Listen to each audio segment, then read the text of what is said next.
વડાપ્રધાન નરેન્દ્રભાઈ મોદીની વિશ્વ સમક્ષ યોગ દિન ઉજવણીની અપીલ બાદ ભારતમાં તેનું મોટા પાયે આયોજન ઘડી કઢાયું છે, ત્યારે ગુજરાત પણ તેમાંથી બાકાત નથી અને આ માટે રાજ્ય સરકારની દોરવણી હેઠળ દરેક જિલ્લાનું વહીવટીતંત્ર કામે લાગી ગયું છે। ભુજ ખાતે પણ વિશ્વ યોગ દિવસની ઉજવણીની તૈયારી અંગે માહિતી આપવા માટે જિલ્લા કલેક્ટર શ્રી મહેન્દ્રભાઈ પટેલની અધ્યક્ષતામાં એક પત્રકાર પરિષદનું આયોજન કરવામાં આવ્યું હતું। જિલ્લા કલેક્ટર શ્રી મહેન્દ્રભાઈ પટેલે પત્રકારોને માહિતી આપતા જણાવ્યું હતું કે કચ્છ જિલ્લામાં 21મી જૂન વિશ્વ યોગ દિનની ભવ્ય ઉજવણી માટેની તમામ તૈયારીઓ પૂર્ણ કરી દેવામાં આવી છે। ખાસ કરીને આ દિવસે સમગ્ર જિલ્લામાં 37 જેટલા કેન્દ્રો પર 4 લાખથી વધુ લોકો જોડાશે। ખાસ કરીને કચ્છ જિલ્લામાં જિલ્લા મથકોએ 5 કેન્દ્ર, તાલુકા મથકોએ 2 કેન્દ્ર અને શહેરી કક્ષાએ 2 કેન્દ્ર એમ કુલ 37 કેન્દ્રોની પસંદગી કરવામાં આવી છે। જિલ્લા કક્ષાની ઉજવણી ભુજના પોલીસ પરેડ ગ્રાઉન્ડ ખાતે યોજાશે, જેનો પ્રારંભ રાજ્યમંત્રી શ્રી તારાચંદભાઈ છેડા કરાવશે। ભુજમાં પોલીસ પરેડ ગ્રાઉન્ડ ઉપરાંત હિલ ગાર્ડન, આરડી વરસાણી સ્કૂલ, સ્વામિનારાયણ કન્યા મંદિર, મિર્જાપર સ્વામિનારાયણ સ્કૂલ, સંસ્કારનગર ખાતે પણ યોગ કેન્દ્રમાં લોકો જોડાઈ શકશે।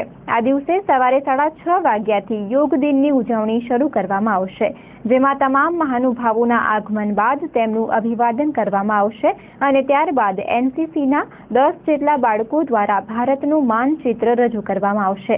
ત્યારબાદ યોગાસન માટેની માનસ સીડીનું પણ પ્રસારણ કરવામાં આવશે। ત્યારબાદ યોગ શરૂ કરવામાં આવશે, જેમાં કપાલભાતિ, લોન અનલોમ સહિતના આસનોનો સમાવેશ કરવામાં આવેલ છે। કુલ 37 મિનિટનું આ સેશન છે, જેમાં વિદ્યાર્થીઓ ઉપરાંત અન્ય વર્ગના લોકો, સંસ્થાઓ પણ જોડાશે। આ એક વર્લ્ડ રેકોર્ડ હોતા તમામ કેન્દ્ર ઉપર ફોટોગ્રાફી અને વિડીયોગ્રાફીનું આયોજન પણ કરવામાં આવેલ છે।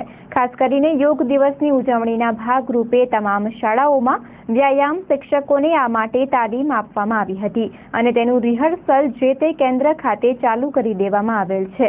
જિલ્લા કલેક્ટર શ્રી મહેન્દ્રભાઈ પટેલે આ અંગે ચંચળ ન્યૂઝ સાથે વાત કરી હતી।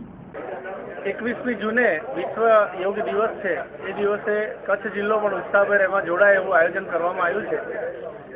સર્વે પ્રાથમિક શાળાઓ, માધ્યમિક શાળાઓ, કોલેજો, સ્કૂલો એટલે કંપનીઓ, NGO બધાને એમાં જોડ્યા છે। દરેક જગ્યાએ યોગા થવાનું છે। 2100થી વધુ સ્થળે કચ્છમાં યોગની આયોજન કરવામાં આવ્યું છે। ખાસ કરીને લોકો જોડાઈ શકે એના માટે 37 જગ્યાઓ નક્કી કરવામાં આવી છે। એમાં ભુજ ખાતે 9 જગ્યાઓ છે। દરેક નગરપાલિકા વિસ્તારમાં મિનિમમ 2 જગ્યા, દરેક તાલુકા પ્લેસ ઉપર મિનિમમ 2 જગ્યા, એમ કરીને કચ્છ જિલ્લામાં 37 જગ્યાઓ એવી છે કે જ્યાં સામાન્ય લોકો પણ યોગામાં ભાગ લઈ શકશે। ત્યાં આવીને એમને પોતાનું રજીસ્ટ્રેશન કરાવવાનું રહેશે। રજીસ્ટ્રેશનની પ્રક્રિયા બહુ અઘરી નથી, નામ લખો, સામે સહી કરો એટલે આપોઆપ એમનું રજીસ્ટ્રેશન થઈ જાય। એટલે રજીસ્ટ્રેશન કરાવી શકાશે અને આવી અને એમને જે પ્રશિક્ષકો શીખવાડે છે એ પ્રમાણે યોગા કરી શકશે। આ 37 સ્થળ ઉપર આવતીકાલે, પરમ દિવસ અને ચોથા દિવસે એટલે કે 18, 19 અને 20 તારીખે પણ સવારે આ જ સમયે 6:30 વાગે જઈ અને તાલીમ પણ લઈ શકાશે।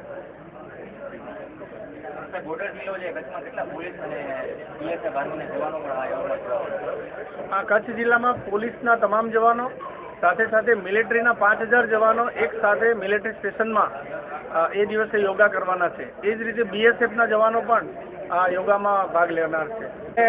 વયોવૃદ્ધ લોકો સહિત આપણા ત્યાં આપણી સુરક્ષામાં રોકાયેલા મિલિટરીના જવાનો, BSFના જવાનો અને પોલીસના જવાનો પણ આ યોગામાં ભાગ લેનાર છે। આર્મી સ્ટેશન ખાતે એક સાથે 5000 આર્મીના જવાનો એ દિવસે યોગા કરવાના છે 21 જૂને। આર્મી સ્ટેશનમાં મારે બ્રિગેડિયર સાહેબ જોડે વાત થઈ છે કે આમ પ્રજા માટે પણ એમની સાથે જોડાવા માટે એ લોકોને એ દિવસ પૂરતો પ્રવેશ મળશે। એક અંદાજ મુજબ જિલ્લામાં 2100થી પણ વધુ સ્થળોએ સવારે યોગનો કાર્યક્રમ યોજાશે, જેમાં ખાનગી કંપનીઓ, સોસાયટી વિસ્તાર સહિતનો સમાવેશ થાય છે। અંજાર ખાતે તો સચ્ચિદાનંદ સંસ્થા દ્વારા દરેક કંપની અને દરેક સોસાયટીમાં યોગ માટેના કાર્યક્રમ યોજાઈ રહ્યા છે, જે એક મોટી વાત છે।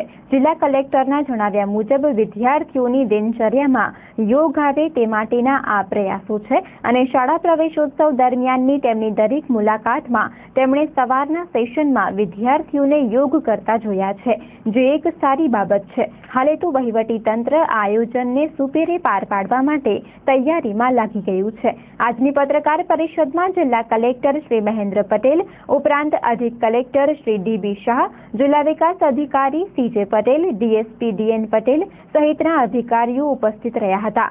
અંજાર ખાતે યોજાનાર યોગના કાર્યક્રમો અંગેની જાણકારી આપતા સચ્ચિદાનંદ મંદિરના પૂજ્ય ત્રિકમદાસજીએ ચંચળ ન્યૂઝ સાથે વાત કરી હતી. અમારે જ્યારે 21 જૂન જ્યારે સમગ્ર વિશ્વ જ્યારે યોગ દિવસ ઉજવી રહ્યો છે ત્યારે અમે અંજારમાં 4 સંસ્થાઓ ભેગી થઈ. એક સચ્ચિદાનંદ મંદિર છે, એક પાતંજલિ છે અને પૂર્વ વિભાગના પોલીસ તંત્ર દ્વારા, અને ચોથું છે શિક્ષણ.